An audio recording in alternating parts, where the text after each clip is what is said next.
Tom Aspinall's latest training footage has just surfaced, and it has the MMA world buzzing. Joe Rogan, along with countless fans, is stunned, not only by what Aspinall displayed, but by the message it sent to the entire heavyweight division. Every time Aspinall drops new clips, people expect to see raw power, blistering speed, and explosive athleticism. For Tom Aspinall, you said you don't really care about the belts, you really want to prove you're the best. Is there any other fighter in the heavyweight division that you feel you need to beat to prove that you are the best, other than Ciryl Gane? Yeah, there's lots of guys, man, but I'm the kind of guy who doesn't look past my opponent. I'm very, very serious about this fight. I've been training for the last year without a break. I've had absolutely no breaks. I'm much better now than I was in my last fight, and I want to show that. But as far as other heavyweights and stuff, right now that doesn't really interest me. Jon Jones is retired, so I don't really have much to say on that, to be honest. So I'm fighting this guy, and this guy's really good, so I'll be as ready as I can be. Imagine if Ciryl Gane beats Tom Aspinall. So it was announced that Tom's first title defense as the undisputed champion will be against former interim champ Ciryl Gane. And although me and many others are siding with Tom, we also can't forget that this is the heavyweight division and one shot could change it all. So imagine after everything that happened at heavyweight, Ciryl Gane captures the undisputed belt. But more importantly, how would that affect Jon Jones' legacy? Because you know that if Ciryl beats Tom, Jon will use MMA math to show everyone why he never had to fight Tom since he defeated Ciryl so easily. Even if Tom wins but has a tough time in doing it, Jon will still be at it. Personally, I don't think this changes the fact that Jon was ducking Tom as he saw him as a dangerous matchup. But what do you think? Here's a question with Aspinall. What happens with Aspinall in the second round? If you want to talk about a guy who sprints, you want to talk about a guy who's fast, one of the fastest heavyweights, he might be the fate in the history of the sport. I don't think anybody moves like that guy does. He beat everybody else's ass too. All the other heavyweights, ragdoll dudes way bigger than him. He's just a freak. And he is, again, the next the next advancement of the evolution of the sport. How so? Well, because he can do everything. That guy's got elite jiu-jitsu. He's got elite takedowns. His striking is outstanding. I mean, he knocked out Sergey, who's the scariest striker in all of MMA, and he knocked him out in the first round. And the way he did it was just picture perfect. Like, I've seen a lot of heavyweight, even Francis, who's like the greatest, scariest power striker I've ever seen in the heavyweight division. No one's scarier than Francis.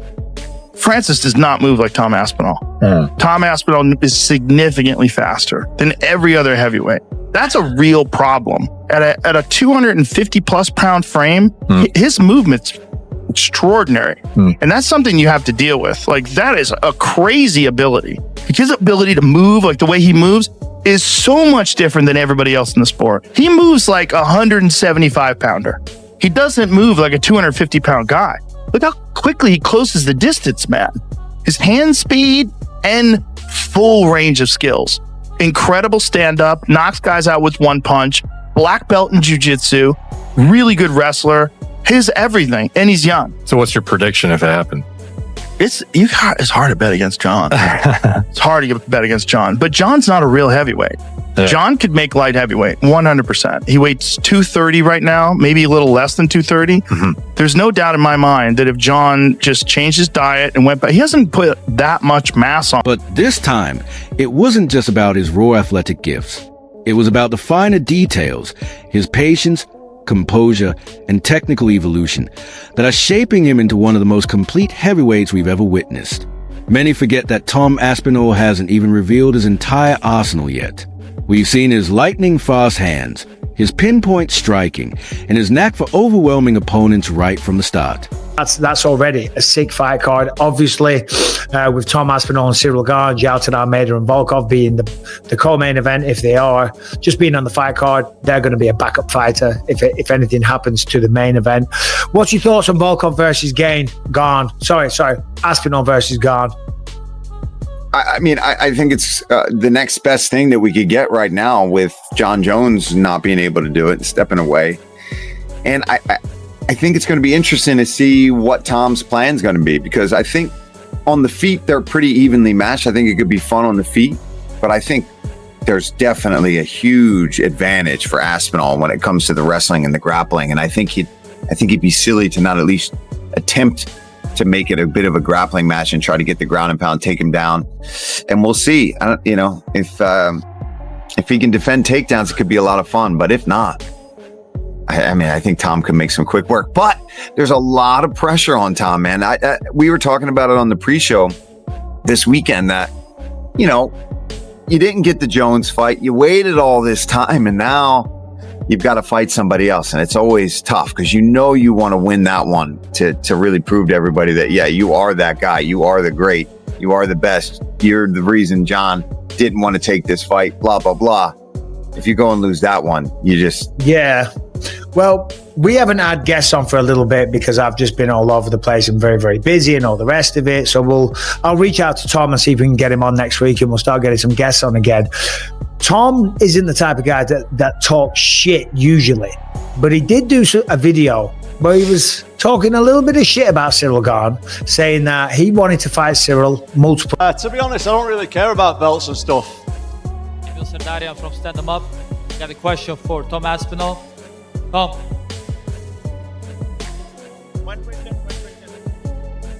Obviously, you've defended your interim title once already.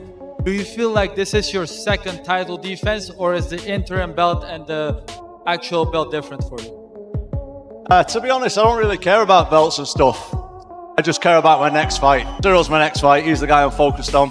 This fight's been simmering for a long time, do you know what I mean? We've been talking about this fight for a long time, so I'm just ready to fight this guy already and take him out. The easy thing would be to try to take Ciryl to the ground. Is it obviously going to be the game plan, or are you going to try to strike with Ciryl? I think if I hit anybody, I can knock anybody out. And I think that Ciryl is no exception, but obviously there are some weaknesses in his ground game that we've seen. I'm sure he's improved. I'm sure we'll both be ready for anything. But what happens when the fight gets extended? What happens when he's forced to reach deeper into his arsenal? The truth is, we don't know yet. His fights end so quickly that the full scope of his skills remains hidden. We haven't seen the grappling that insiders call world class. We haven't seen the gas tank and composure that training partners insist are unmatched for a heavyweight. That's why this new footage hits differently. Aspinall isn't just focusing on speed and raw power anymore. His sharpening controlled distance management and the subtle details that elevate a fighter from great to generational. Joe Rogan summed it up perfectly. Aspinall's scariest weapon isn't just his athleticism. It's the fact that we've only glimpsed half of his arsenal. He's a mystery wrapped in a monster. Of course, no fighter is without questions. Some critics wonder whether his body will hold up after injuries. Others question if he can withstand relentless wrestling pressure or survive when dragged into the later rounds. But that's part of what makes him so compelling. Every time doubt creeps in, he erases it with ease. Now, all attention turns to his clash with Ciryl Gane. On paper, Gane has the footwork, movement, and diverse striking to test Aspinall like never before. Yet the consensus around the MMA world is clear. Aspinall may simply be too fast, too powerful, and too complete to be stopped. What do you think UK MMA needs now to sort of kick on again into that next level? Tom to beat Jon Jones and me to win the lightweight belt. Do you think Jon is ducking you? Yes. Was that I Tom? do. I think I said, yeah, he is. He definitely is. I think that there's just an easier path for him, and I understand it. I do understand it completely. I understand that there's bigger fights out there for him with way less risk and way more money. I understand it. But in all honesty, do I think he's ducking me? Absolutely. I do have to ask you about these reports of you being an asshole. Are they true? Sometimes, yeah. I think everybody is sometimes. The craziest thing was when Tom won the last fight in Manchester, I go, Tom, what do you want to say to the champ, Jon Jones? And Tom goes, Jon, you're a really nice fella, and I would love to fight you. And then Jon's like, this guy's a dick.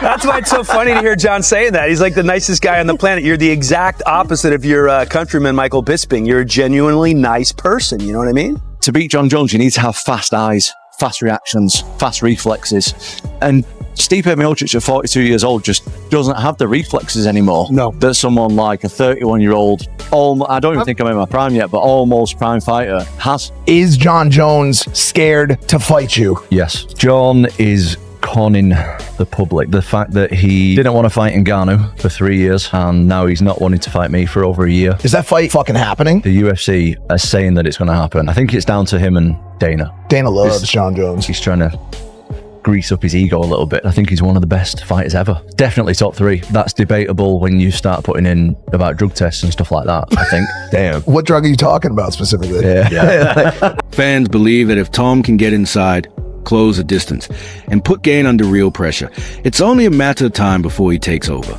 The chilling part? Many argue Aspinall hasn't even reached his prime yet. If he looks this sharp now, what happens in a year or two after facing the best, refining his skills, and adding even more layers to his game?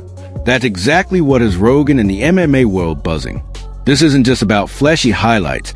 It's about witnessing the rise of a heavyweight who could go down as one of the most dangerous of all time.